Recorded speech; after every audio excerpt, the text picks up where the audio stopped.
Assalomu alaykum, barchaga xayrli kun. Kecha mashinamni balonini almashtirdimda. Sergeli bozordan borib balon olib, mashinamni balonini almashtirganimda, bir joyga balon almashtirish uchun o'sha balon olgan joyimni o'zi bitta bolalarga yubordi, bolalar almashtirib beradi dedi. Olib borganimizda balon diskalarini yechdi.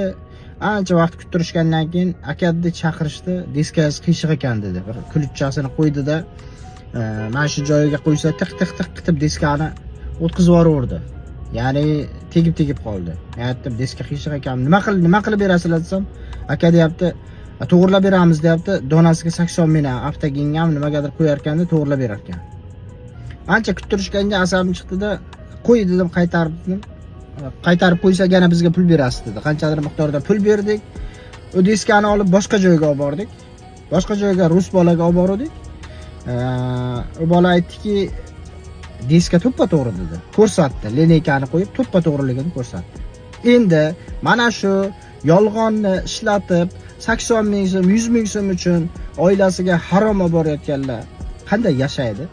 Qanday o'sha luqma tomog'idan o'tadi? Bir fikr qilaylik.